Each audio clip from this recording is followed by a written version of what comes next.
morning. It is the 29th of November and I don't even care that I'm doing this in front of everyone because it's the last week and we're the only ones in here. So Rosie. Hola! Oh my goodness. Helen. Hello. How are you feeling this morning? I feel really great. One more report to finish. My hair looks... One more report to finish and then that's it. So exciting.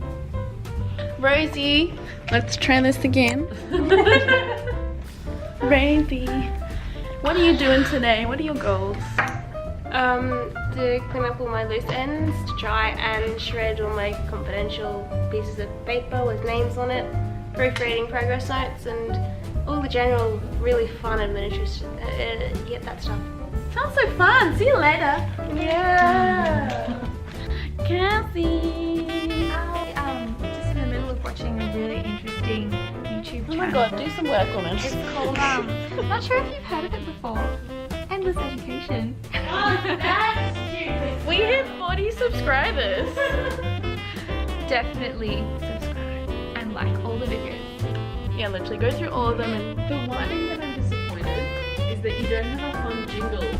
I will. Later. Everyone, so it's 4:40. I'm about to head home in about 20 minutes. I just finished off my Friday report. We received some feedback from our clinical educator. We usually do track changes on Word, so that can include some comments on the side or some editing like rewording, and then you go through and accept those changes, or sometimes they may say you can choose if this is more appropriate, so you may accept or reject. Usually accept, because they are the wise ones in this relationship. So otherwise today we were cleaning out our clinic resource boxes. So that was kind of the plastic tub we took to each of our clinics or for each of our clients that we put all their resources in. And so it's the end of all the clinics. So kind of throwing out things, putting things in their files, taking things that are ours, putting things back that are unused in the resource and stationery cupboard, or putting our resources that we made for this client in a shared resource box that can be used by future OT or speech pathology students in the future. It's been a pretty gloomy, rainy day, so I know today I was listening to some music. I had to take a little 20-minute break at one point because I was feeling quite fatigued and run down. There's a channel I like to watch. It's a body language analysis channel where this lady gets requests usually to analyze body language of different celebrities or different news reports, whether it's like a criminal case, missing persons, and she analyzes their body language. It's quite interesting. I'm not sure how accurate she is, but it's quite interesting, and her voice is quite relaxing as well. It's quite monotone for some of the videos. So yeah, I took a 20-minute break, just kind of sat in the dark and watched some videos, and then came back and did work, and I actually felt quite refreshed, surprisingly. So it is important to remember to take breaks when you need them, especially if you're having long days. I know that I get here quite early. It's out of my control to an extent. I can get here the earliest around 6:30 and be leaving around 6 at the latest. And I know on Tuesdays I usually get here at 6:40 and then I have choir and I only get home until 8:30. So that is quite a long day. So it is important to, you know, be talking to your clinical educator if you need those extra shorter breaks, whether it's 15 minutes every few hours as well as your 45-minute lunch break. If that's something you need to break up the day, but if you're still getting your hours in, then maybe that's not going to be a problem with them.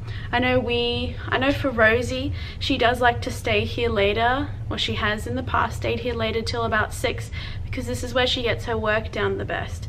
So then she's taken 10 or 20-minute smaller breaks throughout the day to make sure that she is doing a reasonable amount of hours, and she is also giving herself that break, because we know when we give ourselves a break or movement, that can really help to refresh us and give us that bit of energy to keep pushing us through to the end of the day. So that's something important to consider.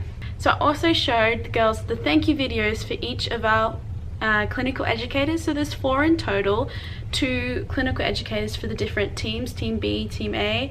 We're in Team B, so we have our 2, kind of 3. So we have 2 videos for those clinical educators, and so we're going to a really nice lunch, or because it's quite rainy we might order in and have a lunch here in the clinic to kind of mark the end. Kind of melancholy, sad, bittersweet ending. Happy to be on holidays and sleep in and catch up on sleep and TV, but it's also sad because we've been here for 10 weeks and really got to know each other for months.